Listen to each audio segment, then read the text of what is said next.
Good morning, everybody. Thank you for joining me. Um, like Jasmine said, my name is Corey Silva. I'm the lead residential counselor here, and we're going to be talking about psychoeducation, the impact millennials and Gen Z have really had on like mental health. And we're going to talk about how to empower people, how to make healthy human connections in order to establish a buy-in. One of the biggest questions I get, or one of the, I think it's no secret that millennials and Gen Z have really kind of shifted the way people see mental health, right? Millennials and Gen Z, they're all about having a tailored human experience. They care a lot about being seen and being heard. And I think a big part of that is because Gen Z and millennials grew up in the era of COVID. They grew up in the recession and things of that nature. So like their ability to make healthy human connections has been very limited, especially when we start seeing kind of the way that social media has really impacted human contact, right? If there's one of those things that we can see is that people have like a very strong online presence, but like once that camera's off or once we close the TikTok app, that really goes away. And what's really happened is that it's left millennials and Gen Z fairly lonely for human connection. There's a lot of studies that are suggesting, and I'm paraphrasing here, but it's essentially millennials are lonely and Gen Zs are lonelier. And in order for us to create those healthy human connections, I really kind of like to bring in psychoeducation to kind of show how by being authentic and by meeting them exactly where they're at and being relatable is really kind of where we're going to establish that buy-in for mental health and for them to essentially use these tools to kind of get their life on track. You know, here at Sierra Tucson, we use a lot of CBT, DBT approaches when we're handling things like, trauma or like mood disorders or things of that nature. So what I'm going to be doing today is going to be using a CBT and a DBT approach and kind of share with you how I like to make those fairly personable. So the first thing we're going to talk about is like automatic negative thoughts.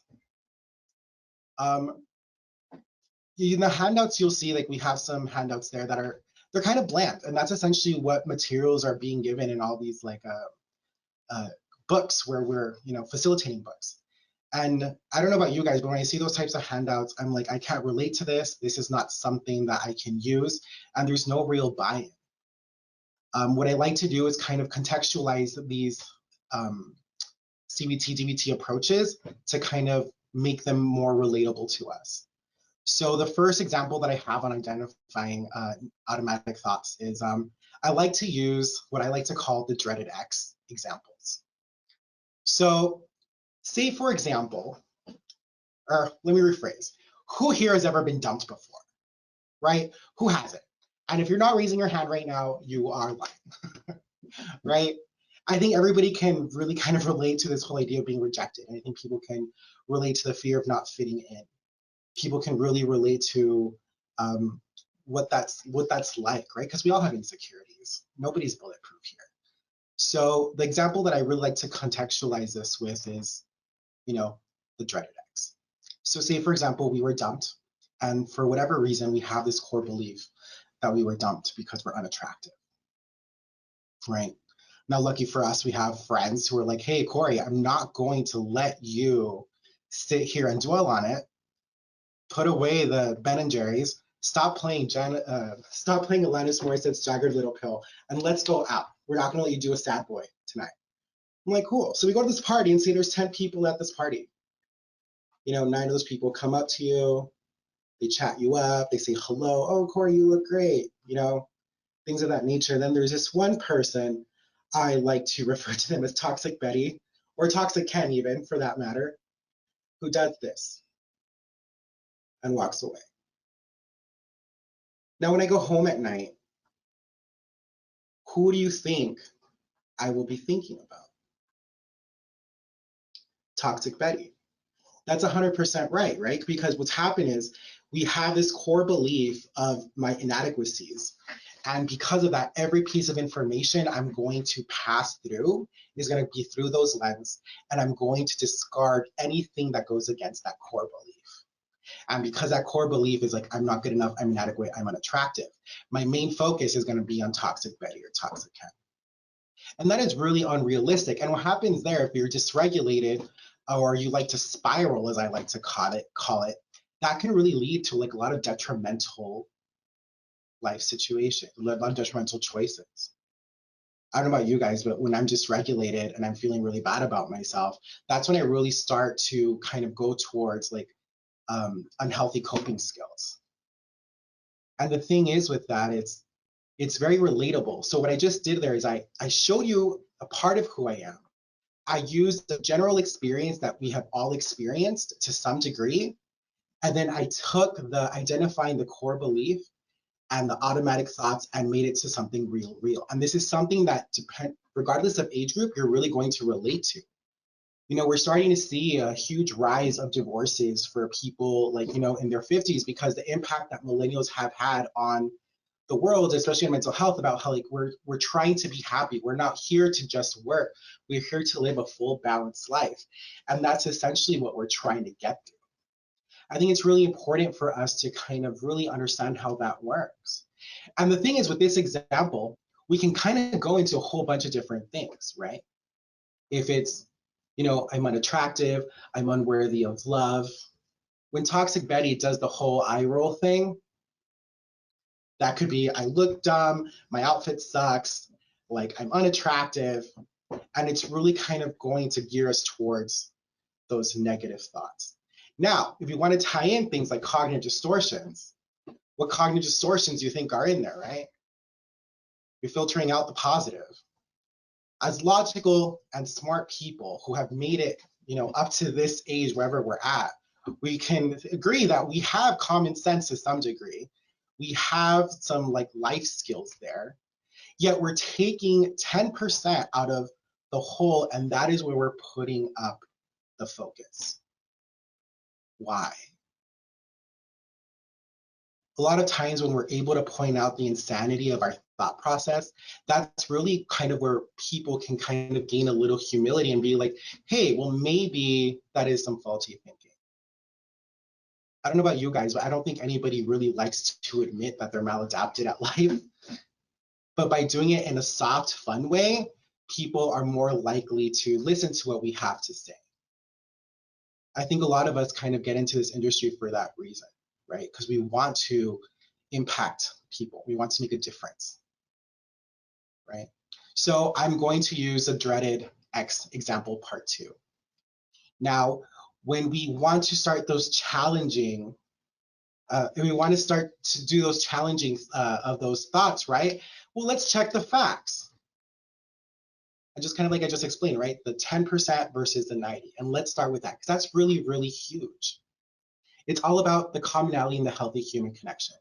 So if we're going to take that a little further, let's do a little mind over mood there, right? Another CBT approach. So if we can see the power of perception and how we're kind of receiving that information, then let's really talk about different perspectives we can have when it comes to a breakup, right? In the way that I kind of see it, it's going to go in one of 3 ways, right? The first one is I will never find love again. I will die alone, buy 20 cats, and be like the cat boy. You know what I mean? It's catastrophization times 1,000, right? We start to feel the abandonment. We start to feel like, oh, I have no other option. Then we start grasping towards people and we'll do anything for them to not leave us. You know what I mean? And nobody wants that life. That is so much pressure to put on ourselves, which lead to more cognitive distortions, right? Like the self-fulfilling prophecy. I don't know if anyone can relate to this, but being in a relationship with like a stage 5 clinger, like who wants to do that? Nobody. That's like really unattractive, but that's what happens because our insecurities are being magnified by our perception. And in those cases, we're essentially going to ensure that we don't receive or we're not in situations that are healthy for us or situations that we do deserve, regardless of what those perceptions or the distortions are, right?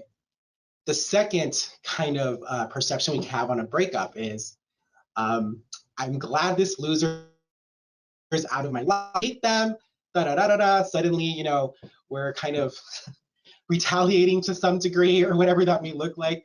We might be doing a little bit of slander and telling everybody, you know, oh, this person is horrible. I'm so much better without them. I mean, raise your hand if you ever had a friend who would not shut up about the breakup, right? That in itself is already kind of pushing people away. So our support system eventually is not going to want to be so supportive because they're going to be like, okay, Corey, I need you to get a grip, right? I think those are things that are really relatable. And essentially what we're doing is that we're spending so much time on people who didn't show up for us. And we're completely like wasting, or we're putting the people who did show up for us and we're not holding them to the same standard, the same caliber. We kind of start taking them for granted, right? We're going to talk about a balance. That's really a huge part of that, because we need to be able to see that. And that's a lot of distorted thinking, because we are so dysregulated by these beliefs that we're essentially ensuring that we're not going to be a good friend, right? And I think that's kind of part of where it is, because in order for us to develop very strong connections and very strong friendships, it's kind of like a give or take. And it's about having this understanding that like maybe this breakup was not necessarily the most horrific thing. And that comes to like the third kind of perspective, which is like a very adult perspective, right? I think that it took me a minute to try this. I don't know about you, but dating your 20s was horrendous. Dating your 30s, right? But it's like, maybe they're a good person, but it just didn't work out. Or maybe they're just not the person for me. Now, with each three of those thought patterns, our behaviors are going to be different. When we catastrophize, we are already essentially making sure that we do not find another partner by either becoming this cat lady, if you will, or essentially clinging on to people who might necessarily not deserve us and be very toxic for us. Either way, we're kind of setting up ourselves for failure in that way, right? The second thing there is, if can we get that loser out of my life or whatever, we might not be validating the hurt or like the sadness that comes with a breakup, because I think in any breakup, there is always going to be a little sadness. You need to really mourn like the coulda, woulda, shouldas, or what you thought was going to happen. And when we don't take those behaviors or those actions and start maybe jumping into something quicker, just, to get over somebody, or maybe start engaging in different risky behavior or sexual risky behavior in that way for validation, then we're essentially, again, setting up ourselves for failure. We're putting ourselves in a situation that is really unhealthy and potentially even very dangerous with long-term consequences. But yet, if we're able to tend to take the approach of like, they just weren't the person for me, and we stop turning non-character defining things into character defining things, then we're able to kind of keep our head on our shoulders. We're able to kind of mourn and validate those feelings, but without turning into like detrimental thought patterns or thought processes, right? It's no longer like what I did wrong. It's no longer what they did wrong. It's like, this is just the situation or the reality of the situation, which is why it's really important to kind of contextualize and reframe for them. And this is also part of reframing, right? For people to kind of see alternative ways of thoughts. Because one of the biggest problems that I see here, especially with like our addiction slash trauma slash like mood disorders people, is that we take character defining things or we take non-character defining things into character defining things. Like suddenly it's everything about like what I did wrong versus like, seeing the situation for what it is.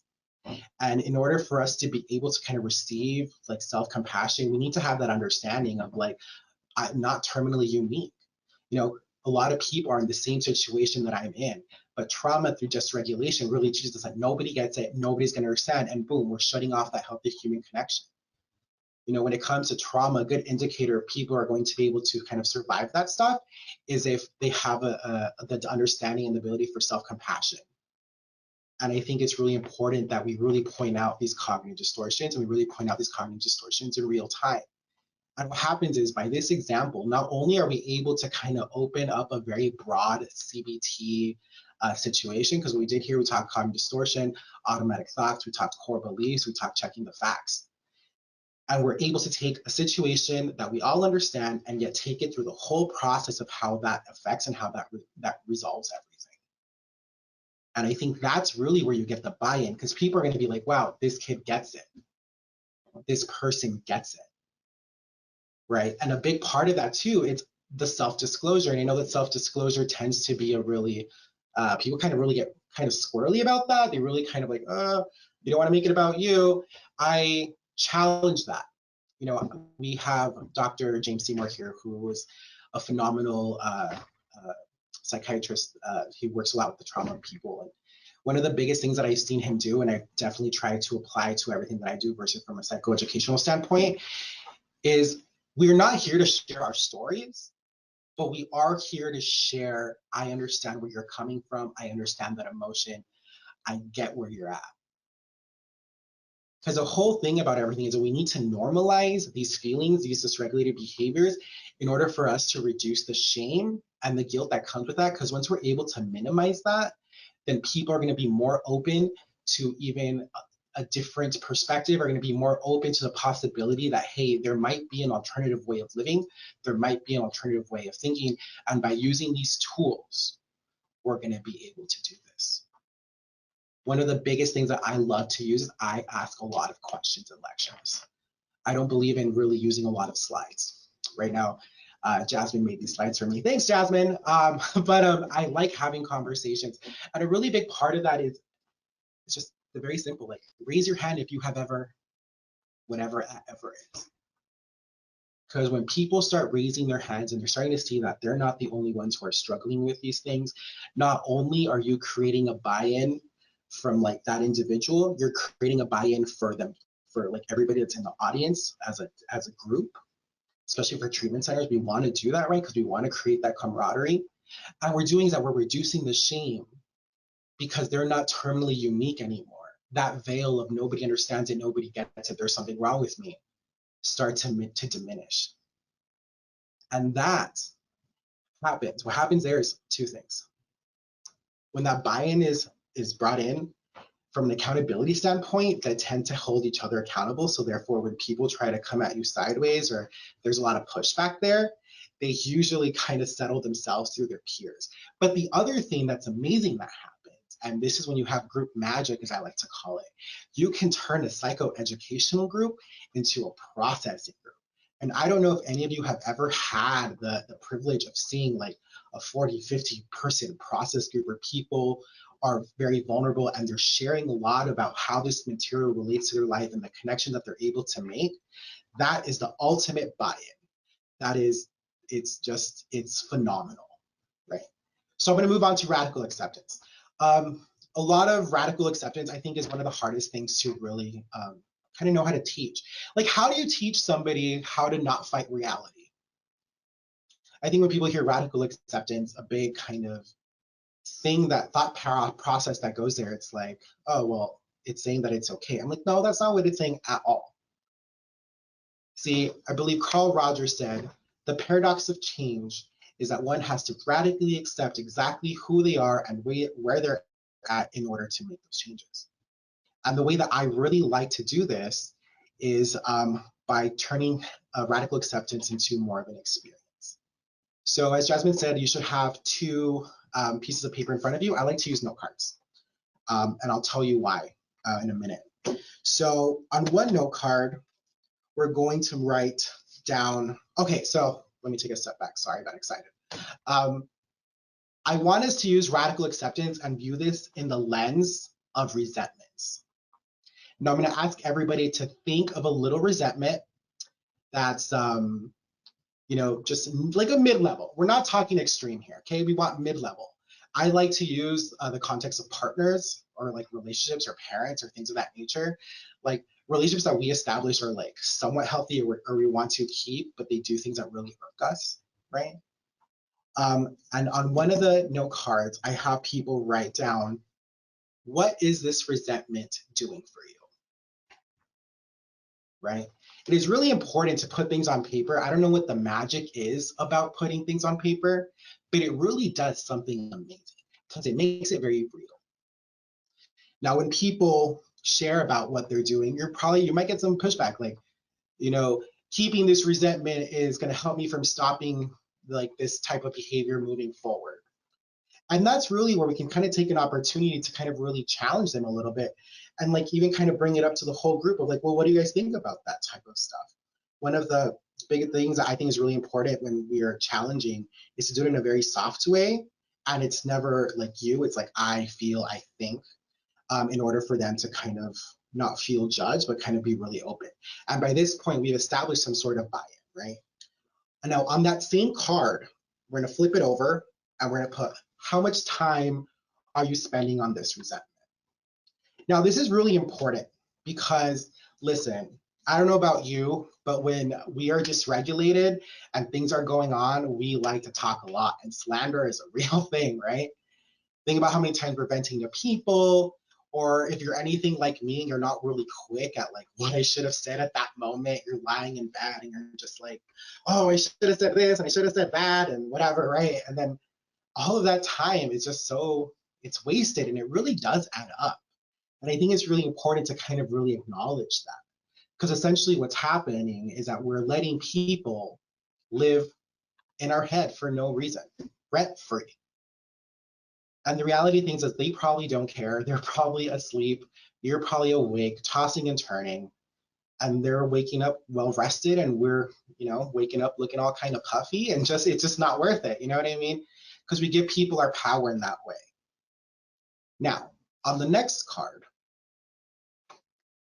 we're going to use what can you gain from losing this resentment? What can you gain from just accepting that this is where you're at, right?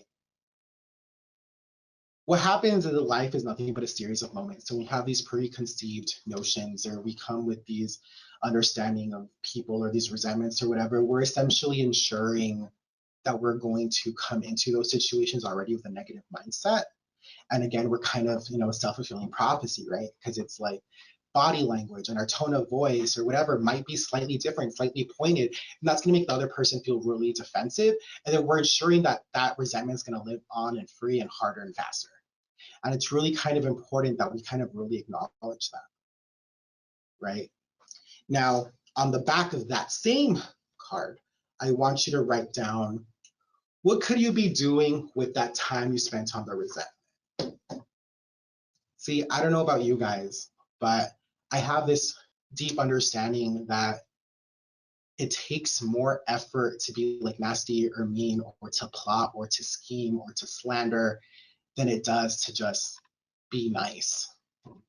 Studies show, right, when you do something nice for somebody else, you actually get a bigger hit of like dopamine than the person who received the nice things. And when we kind of stop doing those kinds of behaviors, we're actually freeing up so much of our time where we're able to do much more things. Like maybe you want to go back to school. Maybe you want to work on the relationship with your kids. Maybe you want to do, I don't know, anything really. Maybe you want to pick up a hobby. We can do those things. We can make alternate choices. Now, this is where is a kicker. I'm a firm believer that by the time people who leave my group, I want them to leave with a solution. I want them to leave with something tangible, and it's part of making this experience. So the way that I like to end this particular exercise, I'm going to ask you all to do the same thing. I want you to look at the 2 note cards in front of you and make a choice. Because radical acceptance is a choice. We have to choose to acknowledge and understand where we're at. We have to choose to not live in the past. We have to choose to not re-victimize ourselves. We have to make these choices.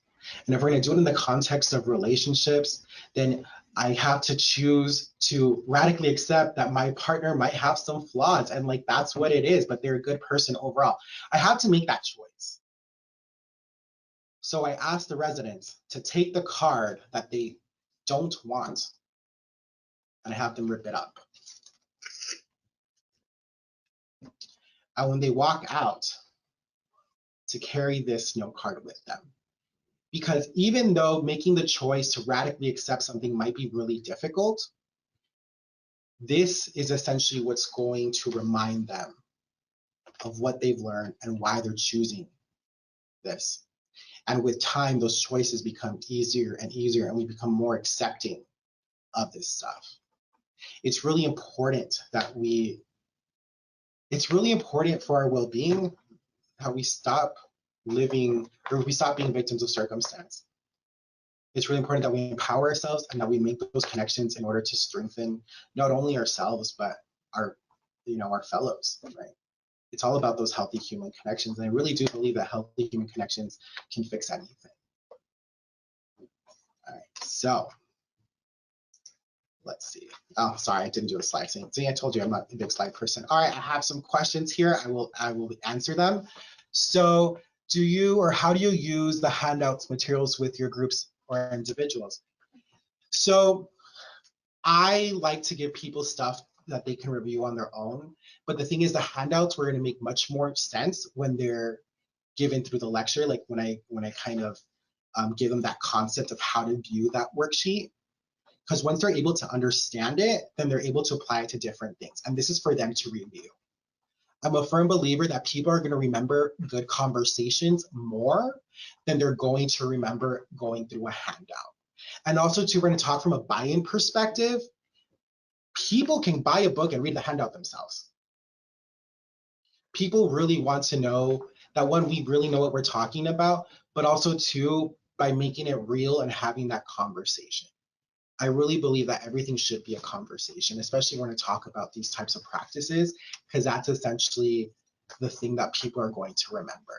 I can't tell you how many times I've, seen former residents and they're like, hey, when you gave your lecture about the dreaded X, like that totally happened to me recently, but I was able to use like DBT to radically accept that like this is the situation that it was, and I was able to stop myself from spiraling because I remember you telling me the power of perception.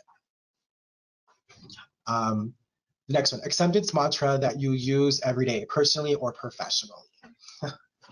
So listen, professionally, I think that mantras should definitely be something that's very specific to you. I believe that mantras need to be something that are in your language. I believe that they need to be real for you. I am kind of an alternative-y type of person, so I am safe, I'm important. Those things don't really work for me because for me, it's just too foreign.